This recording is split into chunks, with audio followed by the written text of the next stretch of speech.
جس کے بعد ایسا لگا کہ مسلمان ایک قوم کے طور پر کبھی بھی تاریخ میں اپنا کھویا ہوا مقام حاصل نہیں کر پائیں گے۔ مگر پھر 1258 میں ارطغرل کے ہاں ایک لڑکا پیدا ہوا جس کا نام عثمان رکھا گیا۔ یہ ذہانت، اخلاق اور وفاداری میں اپنے والد کے ہی جیسے تھے، اور انہوں نے ہی آگے چل کر خلافت عثمانیہ کو قائم کیا، جس کی بنیادیں سلطان ارطغرل نے پہلے ہی رکھ دی تھی۔ ایسی سلطنت جس کا مقابلہ کرنے کی طاقت یورپ اور ایشیا کی کسی فوج کے اندر نہیں تھی۔ 1300 کے اندر تاتاریوں نے سلجوقی سلطنت پر حملہ کر دیا، جس پر سلطان علاء الدین مارے گئے، اور اس طرح سے عثمان سلجوقی سلطنت کو چلانے کے لیے خود مختار ہو گئے۔ اسی موقع کا فائدہ اٹھا کر ترک سرداروں نے رومی سلطنت کے ساتھ مل کر سلجوقی سلطنت پر حملہ کر کے اسے ختم کرنے کا منصوبہ بنایا، جو کہ ان کی بہت بڑی غلطی ثابت ہوئی، کیونکہ اس کے بعد عثمان نے ایک ایک کر کے ان کے تمام علاقے فتح کرنا شروع کر دیے۔ رومیوں نے بدترین شکست کے بعد تاتاریوں کو عثمانی سلطنت پر حملہ کرنے کے لیے اکسایا، جس کے جواب میں عثمان نے سلطان اوہان غازی کو فوج کی کمان دے کر بھیجا، جنہوں نے تاتاریوں کو ایسی عبرتناک شکست دی کہ انہیں دوبارہ حملہ کرنے کی جرأت نہ ہوئی۔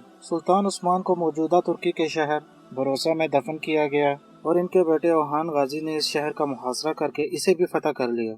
اور یہاں پر اسلام کی تاریخ و ترویج اور اسلامی قوانین کو نافذ کر دیا، جس کے بعد فتوحات کا سلسلہ یوں بڑھا کہ اس سلطنت عثمانیہ کے 3 بڑے اعظموں تک پھیل گئی، اور اس کی خلافت کا مرکز تھا ترکی۔ اس خلافت کے اندر موجودہ دور کے ارمینیا، عراق، شام، اردن،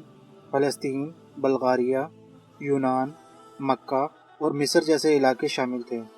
اور یہ خلافت 1924 تک قائم رہی۔ 1923 میں پہلی جنگ عظیم کے بعد خلافت عثمانیہ کے خلاف اتحادی فوجیں یعنی کہ فرانس، جرمنی اور برطانیہ نے زبردستی ترکی کے سلطان کو گھیر کر ان سے ایک معاہدہ کیا کہ اگر اس سلطنت کو حملے سے بچانا چاہتے ہیں تو امن کے لیے ہماری شرائط ماننا پڑیں گی، اور وہ شرطیں ہیں سالہ معاہدہ، جسے کہتے ہیں معاہدہ لوزان۔ اس معاہدے پر مصطفیٰ کمال اتاتürk ترک نے دستخط کیے، اور یہ 100 سالہ معاہدہ ہو گیا۔ پہلی جنگ عظیم کے بعد برطانوی فوج نے اپنے ایک شاطر اور چالاک جاسوس کو عرب لوگوں کے اندر خلافت عثمانیہ کے خلاف بغاوت کے لیے کچھ اس طرح سے داخل کیا کہ وہ تمام دینی علوم، عرب کے رسم و رواج اور کمزوریوں سے اچھی طرح واقف تھا۔ اس کا نام تھا لارس آف عربیہ۔ اس نے عربوں کا اعتماد حاصل کرنے کے بعد خود کو ان کا عالم اور منٹور بنا لیا۔ یہ عربوں سے کہنے لگا کہ کیا تم لوگوں کے اندر غیرت نہیں ہے کہ تمہارے گھر پر ایک غیر عرب لوگ حکومت کر رہے ہیں؟ تم لوگ ان سے اپنا گھر واپس کیوں نہیں لیتے؟ اور ویسے بھی ان جنگ کے دنوں کے اندر خلافت عثمانیہ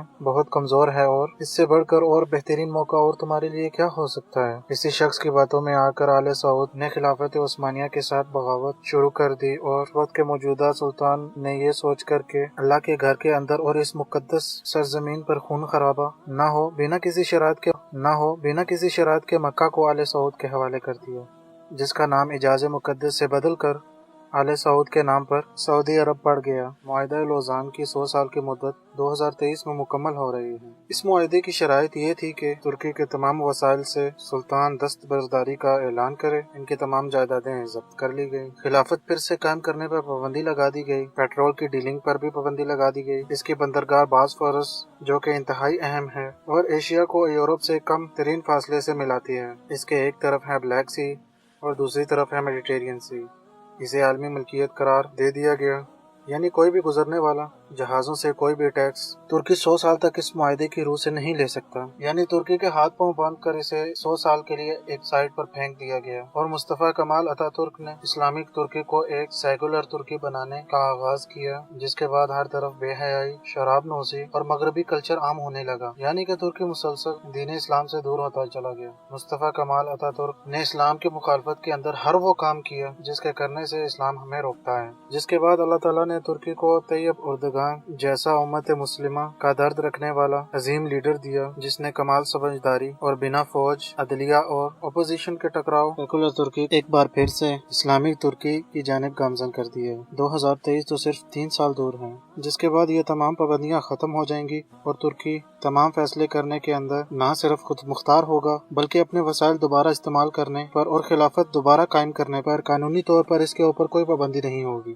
اور اسی چیز نے یورپ کی نیندیں حرام کر رکھی ہیں۔ یہ وجہ تھی کہ 15 جولائی 2016 کو ترکی کی فوج کے ذریعے اسرائیل اور امریکہ نے ترکی کے اندر بغاوت کی کوشش کروائی، مگر ترکی عوام نے فوج کے ٹینکوں کے آگے لیٹ کر اس سازش کو کچل دیا، کیونکہ یہ سازشی لوگ جانتے ہیں کہ مسلمان ایک بار پھر سے ارطغرل جیسے مرد مجاہد کی طرح اور سلطنت عثمانیہ کے اکٹھے ہو گئے تو پھر ان کو ہر ایک ظلم اور زیادتی کا جواب دینا ہوگا، جو ظلم یہ ایک کے بعد ایک مسلمان ممالک اور مسلمت امہ کے اوپر ڈھاتے آ رہے ہیں۔ یہ لوگ جانتے ہیں کہ انہیں بھی رومیوں کی طرح اور تتاریوں کی طرح روند دیا جائے گا، مگر افسوس کہ آج کے مسلمان اپنی تاریخ کے بارے میں نہیں جانتا۔ اسی لیے اس ڈرامے کو ختم کرنے کے لیے اوچھے کنڈے اپنائے گئے کہ کسی طریقے سے اس ڈرامے کو بدنام کر دیا جائے اور اسے روکا جائے تاکہ یہ مسلمانوں کو رہنمائی نہ کر سکے۔ یہودی لوبی دنیا بھر میں اپنے لوگوں کو استعمال کرتے ہوئے اپنا اثر و رسوخ استعمال کر کے اس ڈرامہ سیریل کو پوری دنیا کے اندر بین کروانے کی پوری کوشش کرتے رہے، اور اب بھی وہ کوشش کر رہے ہیں کہ اس ڈرامے کو بین کر دیا جائے۔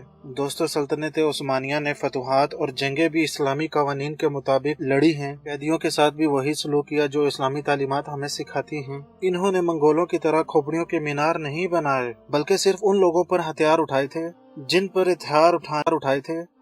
ہتھیار اٹھانے کی اسلام نے اجازت دی تھی۔ انہوں نے ہر ایک فتح شدہ علاقے کو اسلامی قوانین کے مطابق چلایا، اقلیتوں کو بھی برابر کے حقوق دیے، عدل و انصاف قائم کیا۔ مسجد نبوی، گنبد خضرا، مسجد حرام کی جدید تعمیر و توسیع، سیدنا امیر حمزہ کا مزار، مکہ مکرمہ تک ایک عظیم شان نہر، اور انور دو جہان ہمارے پیارے آقا حضرت محمد صلی اللہ علیہ وآلہ وسلم کے مزار کے گرد سیسا پلائی دیوار، مکہ مکرمہ تک ٹرین منصوبہ، یہ تمام منصوبے خلافت عثمانیہ کے دور کے اندر مکمل ہوئے۔ دوستو، تاریخ کے اندر ارطغرل غازی جیسے حکمران بہت کم پیدا ہوئے، اور ہماری تاریخ بھی ہمیں یہی سکھاتی ہے کہ جب تک ہم اپنے اسلامی اصولوں کو نہیں اپنائیں گے، ہمارے پاس کتنی بھی طاقت ہو اور ہم جتنے بھی وسائل پیدا کر لیں کہ سب اس وقت تک بیکار ہیں جب تک کہ ہم اپنے اسلامی اصولوں کے مطابق عمل نہیں کریں گے، کیونکہ جنگ صرف اور صرف ہتھیاروں کے بجائے اصولوں اور حوصلوں سے جیتی جاتی ہے۔ آج ہم مسلمان وہ عروج اس لیے حاصل نہیں کر پا رہے ہیں کہ ہم نے اسلامی اصولوں پر عمل کرنا چھوڑ دیا ہے۔ امت مسلمان پر فرض ہے کہ اپنی استطاعت کے مطابق اسلامی قوانین کو اپنائے۔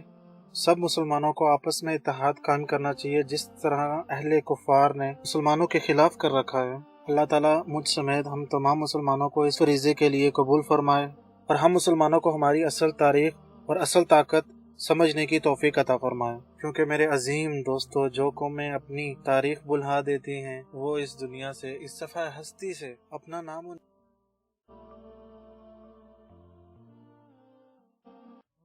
اگر آپ کو یہ ویڈیو اچھا لگا اور مزید اس طرح کے انفارمیٹیو ویڈیوز کو دیکھنا چاہتے ہیں تو ہمارے چینل کو سبسکرائب کریں۔ اب میں ملوں گا آپ سے ایک نئی انٹرسٹنگ ویڈیو کے ساتھ۔ اپنا بہت سارا خیال رکھیے گا۔ اللہ حافظ۔ اللہ حافظ۔